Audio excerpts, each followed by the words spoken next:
Welcome back to r/neighbors from hell, where people share stories about their crazy neighbors, and if you are new to my channel, please don't forget to subscribe to join our amazing community, and without any further ado, let's dive right into the stories. The first one is titled, HOA tried to kick a farmer off his land and claimed they own his property. He got revenge with a chicken farm. Now, I had heard that HOAs could be a greedy nuisance, but I had no idea how entitled they really were until last year. My damn neighbor sold his 300 acres to a housing developer after he told me that he was selling to another farmer. I swear I could beat his ever-loving ass for this mess he caused. Anywho, the housing developer built a bunch of very nice homes, basically like small mansions on that land. I'll admit, I was pretty damn nervous about this neighborhood being thrown up behind my property. I could smell the BS that was about to be unleashed upon me and my family. Or rather, that I was about to unleash on them. You see, I have lived in this house on this land my entire life, and so have the 4 generations before me. As a matter of fact, my 94-year-old grandmother, who is lovely but less than lucid, lives with me, my wife and son, as well as my father and mother. Don't worry, the family house is pretty big. Sometimes she can be found wandering around in the garden early in the morning in her nightgown. My family has raised and sold livestock as our bread and butter since we owned the place. Our property is about 415 acres, give or take, my father would know. We also grew soy and corn on alternating years in the western field. But sorry, I digress. So the neighborhood took shape and fancy folks started moving in. Before I knew it, they had established their own homeowners association and directed their attention right at me for some reason. I had been working the fields and was getting ready to start seeding the week of their first letter. They were demanding that I remove the large tractor from my front pasture, claiming that it was an eyesore and that it could be seen too plainly from the road. I was pretty confused by this, considering I don't live in their stupid HOA in the first place. How do they think they have any jurisdiction to come over and tell me what to do on my land? I wadded up the letter and threw it right in the recycling bin. It was only a few days later and I received another letter stating that they would fine me for $1,000 if I did not move the tractor like they asked. However, that was not it. Now they were also complaining about the smell that comes from our property, and well, that is cow poop for them. I don't know what they want me to do about it. My father said that we needed to call a lawyer, but I wanted to wait it out a little longer. That was until I, well, really grandma, found them snooping around the south side of our property. She had been doing another one of her early morning strolls in her pajamas when she saw 4 people walking around and snooping about several of our barns. We had 2 tractors for different farming tasks parked back there as well. Now, I'm not exactly sure what happened, but according to my grandma, she asked the people to kindly leave our property and they told her to mind her own business and they had some right to be out there somehow. She did not take kindly to that and marched her ass in the house, grabbed my deceased grandfather's old wall-mounted rifle and proceeded to threaten these individuals. I found it hilarious and my grandma was awfully proud of herself because she got them to leave. She said that was what her husband would have done as well. While our family was entertained by my grandmother's ballsiness, the HOA wasn't. They actually called the cops, which I will remind you that we live in a small town and have done so for 4 generations. The sheriff responded to the call and funnily enough, it was a buddy of mine from high school.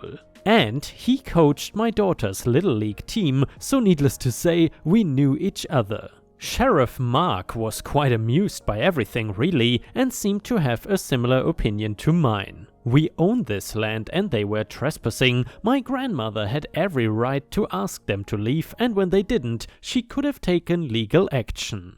They are honestly lucky that she didn't. When Mark explained this to the individuals at the HOA, they said that they did have the right because I actually am overstepping onto land that they own. Somehow. These HOA idiots claim that they purchased a part of my land off of my neighbor, which obviously is not possible, but apparently they think that they can pull one over on me.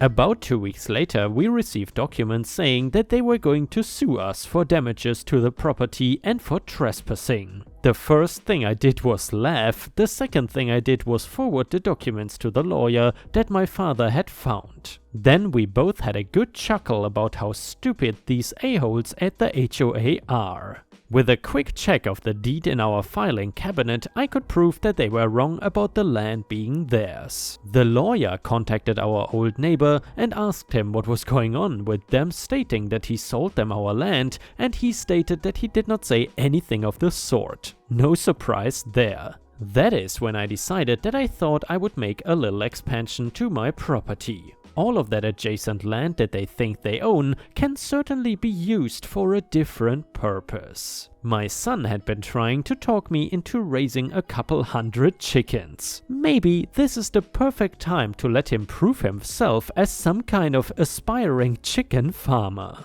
The old barn in the back could be easily converted into a massive chicken coop. Then he could set up the outdoor run area in the last couple acres that ran behind the tiny mansion neighborhood and their annoying HOA. My son and I started the project and several weeks passed. Then one morning, when we went out to begin our day's work again, we realized that several of the fences we had put up for the chicken run had been cut down. That same week, the tractor that I had in my front pasture had 2 slashed tires. If you have ever seen a tractor tire, cutting one is not an easy feat. They are pretty damn thick and heavy.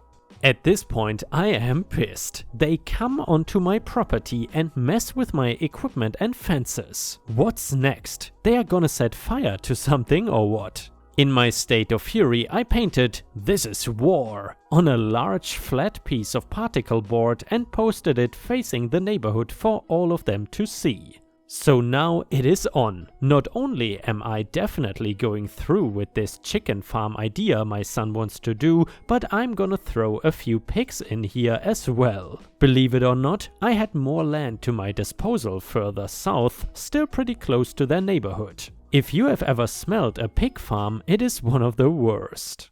Another month passed and I had the chickens set up and ready, pooping, clucking and laying eggs to their little heart's content. Then I had the pigs sent in after that, set up in the barn and fencing area. Damn, the smell was atrocious and it was not exactly awesome for us, but I certainly enjoyed knowing how pissed the HOA had to be over it. They still tried sending threatening letters, spewing nonsense left and right about suing us and so on and so forth. Eventually, the letters turned into bizarre apologies and annoying pleadings to buy my land off of me for an exorbitant amount of money. And I mean, hey, it was tempting, but really the best part was seeing the looks on their faces when they walked by on the jogging path. They were holding their noses and crying at the smell of all the animal manure. My son even had a great idea to create a huge compost pile for manure as well. We knew they would love that. The more they screwed with me, the worse I would make it, until eventually they just stopped sending me letters and did the best they could to ignore me. After about 9 months of them staring at my new chicken farm, compost pile and pigs, they decided to construct the biggest privacy fence they could between my land and theirs. I can't say I blame them, but my particle board sign is still standing, just in case they decide to mess with the bull again. And yeah, ripe stars, time and time again, I just have to say it, never mess with a farmer. If you happen to come across a farmer that you have issues with, I would really suggest settling the conflict in an appropriate manner and not be entitled and stupid like the HOA in this story. Farmers are really not the forces you want to mess with. And the next one is titled, "Neighbor demanded I give them my parking spot." I, 27 female, am currently single. I purchased a nice big apartment in a quiet neighborhood a few years ago, and along with it I also got 3 parking spaces, each for about 25k. This is a lot of money, but at the time I figured parking was crap and it was about to get worse in terms of availability. That turned out to be true. I have 2 cars and my ex used to have 1, so we used all 3 spaces. Recently we broke up and I started traveling a lot. I let my baby cousin use one of my cars, so I had 2 free parking spots. I offered them to my only neighbor, which I like. She is engaged but has no children. I rented them both to her for $100, even though realistically the rent should be $700 to $800. I checked, the prices are going crazy. One space rents for about $300 to $400. The rest of our neighbors were not a favorite choice of mine because honestly, they suck. One of my parking spaces is kind of small and I have a big BMW which I parked in that spot one night. The next day they had parked in such a way that I was unable to move without crashing into someone. When I asked them to move their cars and promised to just switch around parking spots so the issue does not repeat,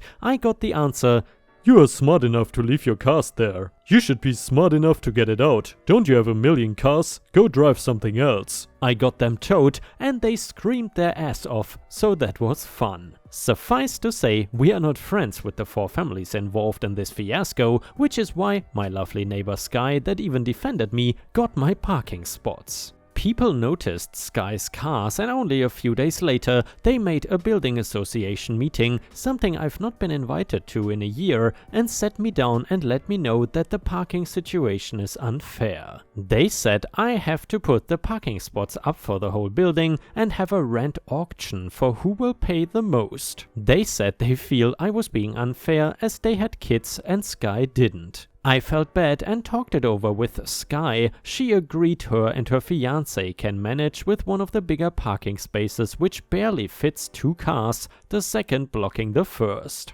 Well, they were not happy. Apparently they all wanted this big parking space because it is in the shade and they can put slides and other contraptions for their kids to play in. I let them know this makes me uncomfortable as I will be back at some point and I don't want anyone to invest anything. They called me selfish and a WHORE. I got upset and told one of the moms who was on my case about my lip fillers that kids are a choice and that does not make her special. She kept saying, "No wonder you're single and no wonder you don't have kids." She called me a rich, spoiled brat. No one except Sky speaks with me anymore. The next one is titled, "I reported my crazy neighbor."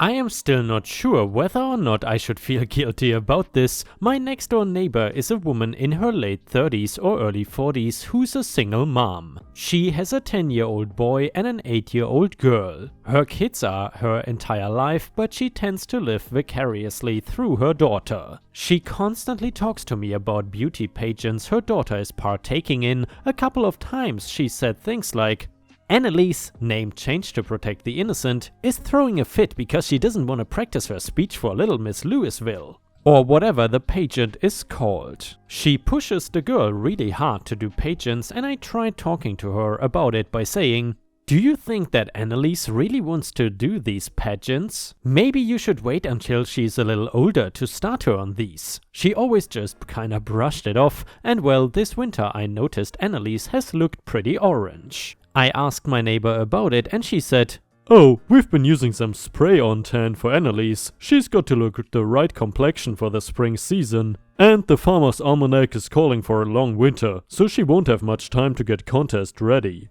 I kinda flew off the handle and told her she ought not to give this girl unrealistic and unnatural tans at this young of an age. She told me not to tell her how to raise her kids, and since then we have not talked much beyond pleasantries. Yesterday I reached my breaking point. The poor little girl came over to play with my daughter and she was red as a lobster. She told her friend that she got burned while tanning. I happen to know that my next door neighbor has a tanning bed in her house which she uses. However, tanning your child? I don't even think that is legal. The fact that she got burned shows it is not safe. I called the CPB, Kentucky's version of Child Protective Services, and filed a complaint. They took down my information and an extensive record of what I saw and knew. They say it is anonymous, but I'm sure she will know it is me. I probably should have talked to the mom before calling to confirm the worst, but I was so mad I was not seeing straight.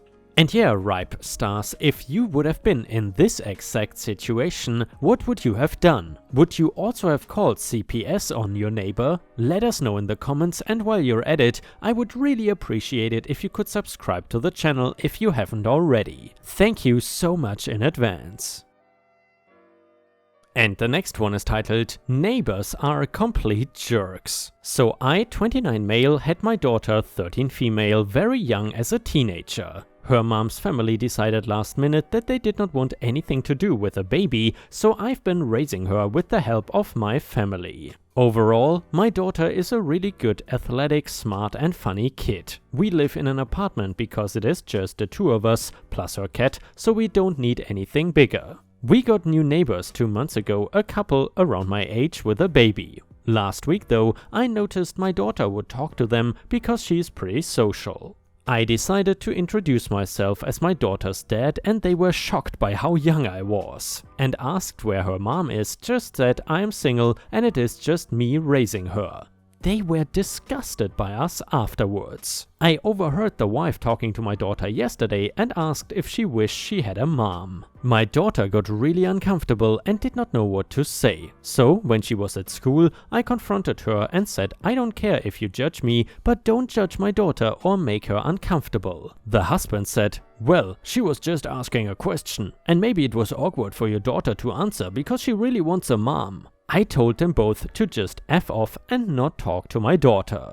And Ripe Stars, since this is a story from r/am I the a-hole, I do have to ask you, do you think that OP was the a-hole in this story or not? In my opinion, he definitely wasn't. I have deep respect for any single mom or single dad, and the way the neighbors acted was absolutely unacceptable. And the next one is titled, Sharing the Wi-Fi Password with the Neighbors or Not. I, 23 female, live next door to Jenny. She lives with her husband and one child. I work almost all day outside, and in my spare time I play games on PS4 during the week. I pay for good internet because I like not having any lag while playing or any internet slowness. My PS4 is in my room and the internet router is in the living room, so it is Wi-Fi and not cable. And because of that, I constantly check the internet speed and it is always X. A few months ago, I invited Jenny's family over for dinner and gave them my Wi-Fi password, and apparently theirs was weak at my house, and I went through politeness. Last month I started to notice very bad internet speeds, like 1/10 of before, and a few technical visits to resolve until the technician asked if I had passed the password to someone in the building, and I put the pieces together.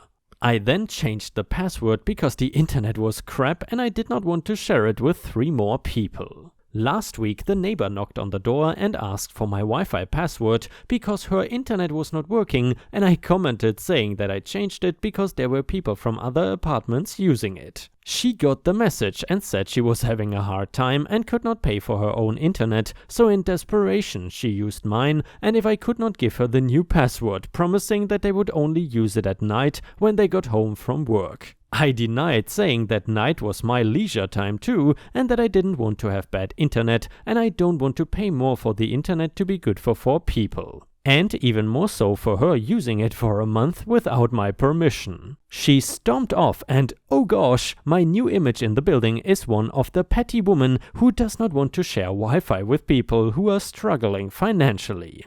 And yeah, Ripe Stars, I'm curious, do you think that OP is the a-hole in the story or not? And I gotta tell you guys, maybe I would be the a-hole in this situation, but no matter how much you struggle financially, I would not let anyone use my Wi-Fi. And you know, Ripe Stars, whenever I come back home, there's someone that's very excited to see me. Who is that? The Disney. That is the Disney. Oh, that's the little fluffy Cuddlemonster cat. My Disney. So actually in Thai English we don't really say Disney, we say like Disney. Either way, she's so cute.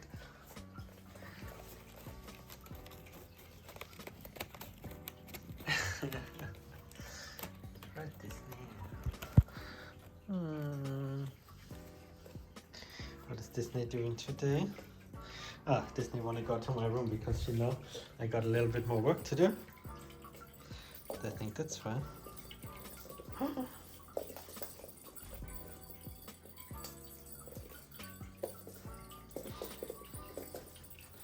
Maybe.